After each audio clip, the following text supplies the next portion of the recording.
Hello students. आज है हम लोग का प्रोबेबिलिटी का सेकंड पार्ट। इस पार्ट में हम देखेंगे कि इवेंट्स, बेसिकली जो इवेंट्स हमारा है, इवेंट्स हमारे कई तरह के होते हैं, ठीक। तो उनको वन बाय वन हम देखेंगे कि क्या किसका क्या मीनिंग होता है, कैसे अच्छे से समझेंगे।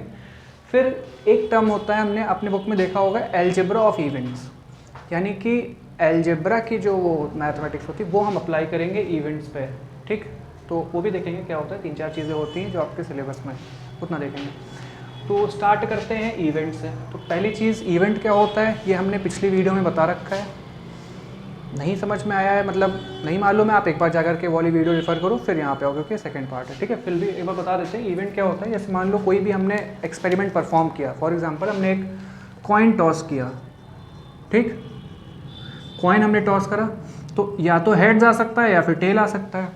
तो हेड हमारा एक पर्टिकुलर इवेंट हो गया, टेल हमारा एक पर्टिकुलर इवेंट हो गया, ठीक है। हेड्स हमारा एक इवेंट हो गया, टेल्स हमारा एक इवेंट हो गया, ठीक। यानी तो बेसिकली इवेंट क्या होता है, outcome of any possible outcome of any experiment कह सकते हैं हम, या कोई भी एक एक्सपेरिमेंट हमने परफॉर्म किया, उसका जो भी पॉसिबल आउटकम होगा वो हमारा एक इवेंट होगा पर्टिकुलर, ठीक। अगर हमने 2 कॉइन एक साथ ही टॉस किए तो हो सकता है दोनों में हेड्स आ जाए, हो सकता है दोनों में टेल्स आ जाए, या हो सकता है एक हेड एक टेल आए, ठीक। तो ये हमारे 3 क्या हो गए, 3 अलग अलग इवेंट्स हो गए। तो ये होता है हमारा इवेंट का काम। अब दूसरा आता है अकरेंस ऑफ एन इवेंट। इससे क्या समझते हैं हम, इससे समझिए कि मान लीजिए हमने 2 कॉइन टॉस किए, ठीक। तो पॉसिबल हमारे पास क्या क्या कॉम्बिनेशंस आ सकते हैं। एक तो हो गया दोनों हेड आ जाएगा, एक हेड और टेल आएगा, या फर्स्ट वाले में टेल और हेड आ सकता है, देन दोनों टेल आ सकते हैं, ठीक। ये 4 हमारे पॉसिबल आउटकम हो गए। इनको हम क्या कहते हैं, एग्जॉस्टिव केसेस कहते हैं, सैम्पल स्पेस कह सकते हैं। ये सब चीज़ें हमारा ये हो गया, ठीक। और टोटल पॉसिबल आउटकम्स भी हम इनको कह सकते हैं, ठीक। अब अकरेंस ऑफ एन इवेंट, यानी कि हमें ये दिया हुआ था कंडीशन कि वो हमें प्रोबेबिलिटी उस टर्म की निकालनी है कि जब दोनों कॉइन पर हेड आए, ठीक। तो हमें क्या चाहिए, हमारे फेवर में क्या होगा कि हमें दोनों कॉइन पे हेड चाहिए। तो ये जो इवेंट होगा, अगर हमने मान लो एक बार कॉइन दोनों टॉस किया, अगर दोनों पे हेड आ गया, ठीक, तो हम कहेंगे कि जो इवेंट है हमारा वो अकर कर रहा है, यानी कि अकरेंस ऑफ एन इवेंट वहाँ पर हो रहा है, यानी कि जो इवेंट हमें चाहिए था वो इवेंट हमें मिला, तो इवेंट अकर किया। अगर नहीं आया दोनों तो फिर कोई बात ही नहीं, फिर तो मतलब अकरेंस ऑफ इवेंट नहीं हुआ वहाँ पे। तो ये होता है अकरेंस ऑफ इवेंट। तो इवेंट हमने समझ लिया, अकरेंस ऑफ इवेंट हमने समझ लिया, ठीक। थर्ड पे आते हैं। अब सिंपल इवेंट क्या होता है। सिंपल इवेंट क्या होता है हमारा कि इस तरह से समझिए कि मान लो हमने 3 कॉइन एक साथ उछाले, ठीक। तो अब उसमें से ट्रिपल एच आ सकता है, यानी कि तीनों में हेड आ सकता है, एच टी एच आ सकता है, टी एच एच आ सकता है, टी एच टी आ सकता है। ये सब हमारे पॉसिबल इवेंट्स हैं, इनमें से कुछ भी आ सकता है। तो अगर इनमें से कोई एक अकर करता है, ठीक, कोई एक होता है एक बार में, तो वो हमारा एक सिंपल इवेंट के अंदर आता है, ठीक। फॉर एग्जाम्पल कि हमें प्रोबेबिलिटी निकालनी है कि when 3 coins are tossed and all the coins, यानी कि सभी कॉइन में क्या हो रहा है, हेड्स आ रहा है, हमें इस बात की प्रोबेबिलिटी निकालनी है। तो जब जो ट्रिपल एच होगा हमारा, ठीक, यानी कि जब तीनों कॉइन में हेड आ रहा है, वो हमारा क्या होगा, सिंपल इवेंट होगा, एक अकेला, ठीक। अब चलो ये तो सिंपल इवेंट हो गया। अब देखते हैं कंपाउंड इवेंट, फिर देखेंगे इनमें डिफरेंस क्या है। कंपाउंड इवेंट का मतलब, जैसे सिंपल इवेंट हमें 3 हेड चाहिए थे तो वो एक इवेंट है, ठीक, बात ठीक है। अगर हम कंपाउंड इवेंट में आते हैं, मान लो हमने कह दिया कि हमें एटलीस्ट 2 हेड चाहिए, तो वो हमारा एच टी एच में भी हो जाएगा, ठीक, और ट्रिपल एच में भी हो जाएगा, ठीक। यानी कि उसमें हमारे एक ही, उसमें कई इवेंट्स आ जाएंगे। जैसे अगर हम देखना चाहें तो ट्रिपल एच में भी हमारे कम से कम 2 एच तो आ ही रहे हैं। फिर अगर हम एच टी एच करते हैं तो इसमें भी हमारे 2 एच आ रहे हैं, ठीक। तो ये हमारा क्या हो गया, कंपाउंड इवेंट हो गया। और सिंपल इवेंट क्या होता है, जब कोई एक सिंगल इवेंट हमारा आकर होता है, ठीक है। तो सिंपल इवेंट का मतलब क्या हो गया कि जितने भी पॉसिबल इवेंट्स हैं, जो भी पॉसिबल आउटकम्स आ सकते हैं, उसमें से कोई एक आउटकम अगर आ रहा है हमारा आउटकम में, जो भी हमें चाहिए, वो हमारा सिंपल इवेंट होगा। और अगर एक से ज़्यादा हैं तो वो हमारे कंपाउंड इवेंट में आ जाते हैं, ठीक। अब देखते हैं श्योर इवेंट क्या होगा।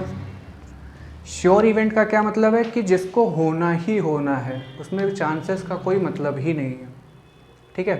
फॉर एग्जांपल अगर हम देखते हैं कि अगर हमने एक डाइस, कोई भी हमने डाइस रोल किया, ठीक। अब हमने डाइस रोल किया तो हमें क्या जानना है कि उसमें कोई ना कोई नंबर, हमने कहा कि हम अगर कोई भी डाइस रोल करेंगे उसमें कोई ना कोई नंबर ज़रूर आएगा अप टू 6, 1 से लेकर के 6 के बीच में कोई ना कोई नंबर ज़रूर आएगा, ऐसा हमने कहा। तो इस इवेंट के अगर करने के चांसेस क्या हैं भाई? 100% है भाई। एक डाइस पे 1 से लेकर 6 तक नंबर लेबल्ड होते हैं, तो अगर हमने डाइस रोल किया है तो 1 से 6 के बीच में कोई ना कोई नंबर तो आएगा ही आएगा, तो ये तो श्योर इवेंट हो गया। तो श्योर इवेंट क्या होता है? जिसके अगर करने की, जिसके होने के चांसेस 100% होते हैं, यानी कि ये इवेंट तो होगा ही होगा। ठीक है, जैसे हमने कहा कि अगले 2 मिनट तक सांस लोगे आप, ठीक, तो भाई अब सांस तो लोगे ही लोगे ना, सांस तो रुकेगी नहीं, वो तो लोगे ही, हार्ट आपका बीट करेगा ही करेगा, तो उसके होने के चांसेस क्या है? 100% है, हार्ट तो बीट करेगा ही करेगा। तो ये हो गया हमारा श्योर इवेंट। अब देखते हैं इम्पॉसिबल इवेंट क्या होता है। फॉर एग्जाम्पल हमने वही डाइस रोल किया, हमने कहा कि हमने डाइस रोल किया है, अब इसमें देखना अभी 8 आएगा, तो डाइस में तो 8 होता ही नहीं है, तो 8 आएगा ही नहीं है, तो इसका मतलब कि ये हमारा इम्पॉसिबल इवेंट हो गया, यानी कि ये कभी हो ही नहीं सकता। जिस भी इवेंट के होने के चांसेस 0% होते हैं वो हमारा इम्पॉसिबल इवेंट होता है, जो कि कभी हो ही नहीं सकता। तो ये हमने पढ़ लिए कुछ टाइप्स ऑफ इवेंट, ठीक है। अब आते हैं अलजेब्रा ऑफ इवेंट्स पे। यहाँ पे डाला नहीं हुआ, हेडिंग डाल देते हैं अलजेब्रा ऑफ इवेंट्स, ठीक। अब अलजेब्रा ऑफ इवेंट्स में पहला हमारा क्या आता है? Complement of an event. अब ये क्या होता है? कॉम्प्लीमेंट का मतलब वैसे भी हमें मालूम होगा, चलो देखते हैं कि मान लो हमने एक कॉइन टॉस किया, ठीक, और हमें चाहिए था हेड, तो फेवरेबल आउटकम हमारा क्या हो गया? फेवरेबल आउटकम हेड हो गया। अब इसको अगर हम रिप्रेजेंट कर रहे हैं ई से, ठीक, अब कॉम्प्लीमेंट ऑफ अ इवेंट क्या होगा? यानी कि पहली चीज़ तो ये बताओ कि जब भी हम एक कॉइन अगर हम टॉस कर रहे हैं तो उसमें पॉसिबल आउटकम्स क्या क्या आ सकते हैं? या तो हेड्स आ सकता है, टेल आ सकता है, हमें चाहिए था हेड्स, ठीक है, तो इसका कॉम्प्लीमेंट क्या होगा? यानी कि जो भी हमारे पॉसिबल आउटकम्स वाला जो भी सेट है उसमें से जो इवेंट हमें चाहिए उसको हम हटा देंगे, उसके अलावा जो इवेंट्स बचेंगे वो हमारा होगा उस इवेंट का कॉम्प्लीमेंट, उस पर्टिकुलर इवेंट का कॉम्प्लीमेंट। फॉर एग्जांपल एक और एग्जांपल लेते हैं, मान लो हमने एक डाइस रोल की, ठीक, तो पॉसिबल आउटकम्स क्या क्या हैं? 0 नहीं आता है, 1 आ सकता है, 2, 3, 4, 5 और 6 ये आ सकता है, ठीक। हमें चाहिए था उसमें से 2, हमने कहा कि हम एक डाइस रोल करेंगे उस पर देखना भी 2 आएगा, तो हमें क्या चाहिए? हमें इसमें से सिर्फ एक इवेंट चाहिए जिसको हम रिप्रेजेंट कर रहे हैं ई से, 2। अब इसका कॉम्प्लीमेंट क्या होगा? इसको हम रिप्रेजेंट करते हैं, पहली चीज़ तो इसको रिप्रेजेंट कैसे करते हैं? e to the power c या फिर e डैश से भी कर सकते हैं, ठीक। इसको हम e to the power c या फिर e डैश से भी रिप्रेजेंट करते हैं, complement of an event e। अब इवेंट e है क्या? अकरेंस ऑफ 2, तो इसका कॉम्प्लीमेंट क्या होगा? नॉन अकरेंस ऑफ 2, यानी कि 2 का ना आना। तो 2 नहीं आएगा तो क्या क्या नंबर आ सकते हैं? 1 आ सकता है, 3 आ सकता है, 4 आ सकता है, 5 और 6, इसमें से कुछ भी आ सकता है। तो जो पर्टिकुलर इवेंट ये 2 था, इसका कॉम्प्लीमेंट क्या होगा? 1, 3, 4, 5, 6। अगर हमें चाहिए था कि हमें 1 चाहिए तो 1 का कॉम्प्लीमेंट क्या होगा? 2, 3, 4, 5, 6। जो भी इवेंट हमें जिसका भी कॉम्प्लीमेंट निकालना है उस इवेंट को हटा दो, सैम्पल स्पेस में से जो रिमेनिंग इवेंट्स होंगे वो हमारा उस इवेंट का कॉम्प्लीमेंट हो जाएगा, ठीक। तो ये तो हो गया हमारा कॉम्प्लीमेंट ऑफ एन इवेंट। थोड़ा सा साफ कर लेते हैं। अब सेकंड क्या टर्म है हमारा? इवेंट ए और बी। ए और बी का क्या मतलब है कि कोई एक इवेंट ए है हमारा, ठीक, और कोई एक इवेंट बी है। अब ए और बी अकर करना, यानी कि या तो ए अकर करेगा या तो बी करेगा, ठीक, ए और बी। इसको हम डिनोट कैसे करते हैं? ए यूनियन बी से, ठीक है। एक एग्जांपल लेते हैं, मान लो कि हमने एक डाइस रोल किया, ठीक। अब उसमें इवेंट ए क्या होगा कि कोई ना कोई इवन नंबर आएगा, तो इवन नंबर यानी कि ए हमारा क्या हो जाएगा भाई? इवन नंबर क्या क्या होते हैं डाइस में? 2, 4, 6, ये 3 अगर आएंगे तो हमारा फेवरेबल है, नहीं आएंगे तो नॉन फेवरेबल है। इवेंट बी क्या है हमारा? इवेंट बी हमारा कि जो भी नंबर आ रहा है वो 3 से बड़ा होना चाहिए, तो फिर क्या क्या आ सकता है? 4 आ सकता है, 5 आ सकता है, 6 आ सकता है। अब हमारे पास दो इवेंट हैं, इवेंट ए है जो कि इवन नंबर आना चाहिए हमारा डाइस पे, और इवेंट बी क्या है हमारा कि 3 से बड़ा कोई नंबर आना चाहिए जब भी हम डाइस रोल कर रहे हैं। तो अब हमें निकालना क्या है, ए यूनियन बी। ये हमने पढ़ ही रखा है सेट्स में। तो ए यूनियन बी का मतलब क्या कि जब या तो ए अकर करे या तो बी अकर करे, यानी कि क्या क्या हो सकता है पॉसिबल, 2, 4, 5, 6।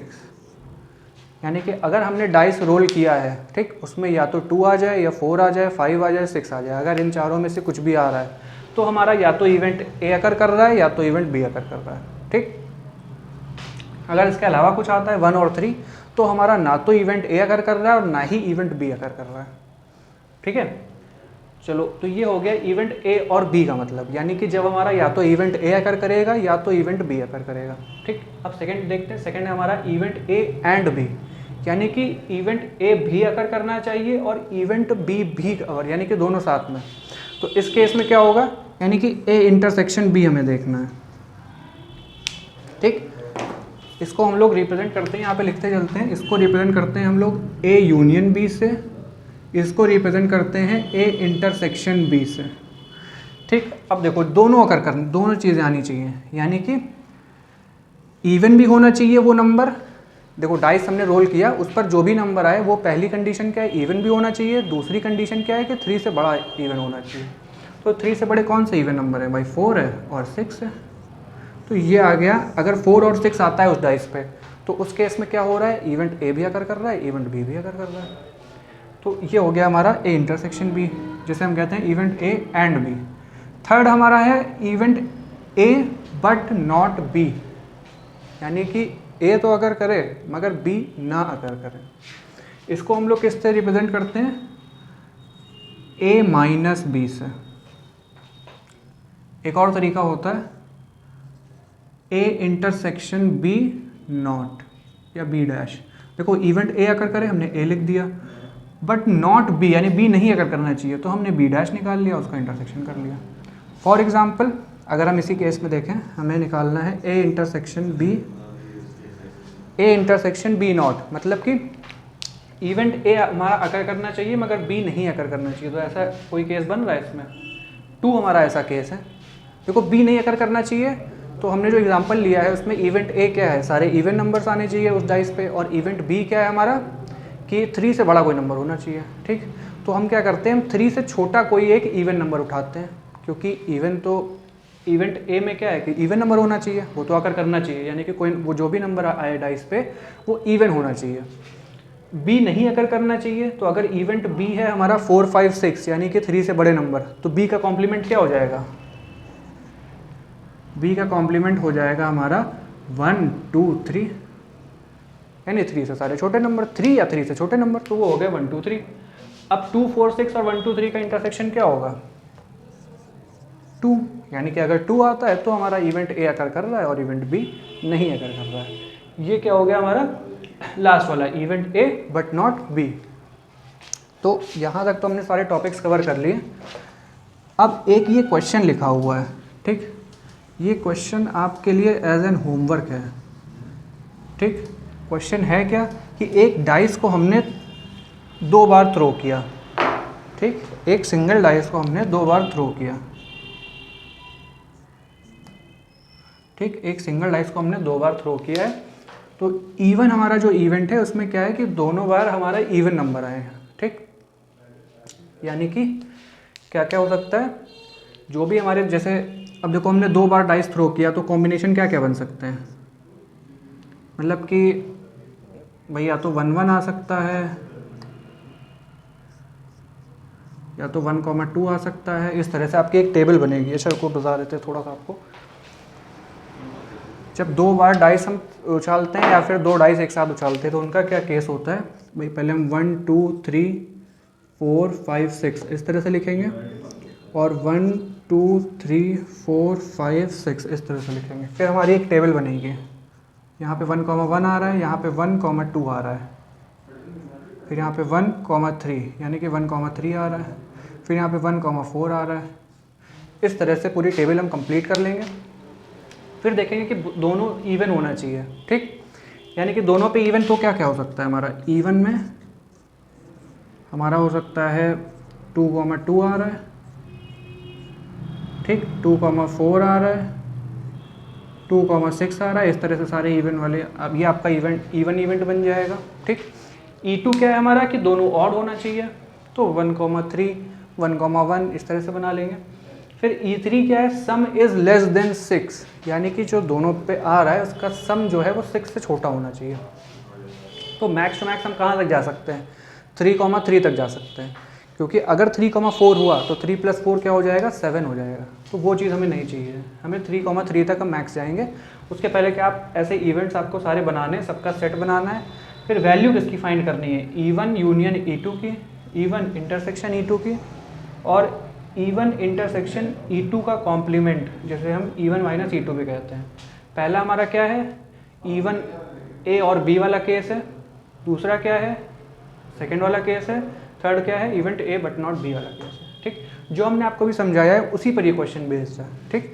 इसको आपको सॉल्व करना है, फिर इसको कमेंट में बताना है, और अगर नहीं होता है तो भी बताना, तो उसको हम नेक्स्ट वीडियो में कवर कर लेंगे, जिसमें हम इसका आगे का पढ़ेंगे। तो आई होप कि आपको ये सब समझ में आ गया होगा। बाकी अगर समझ में आ गया है तो वीडियो को लाइक भी कर देना, और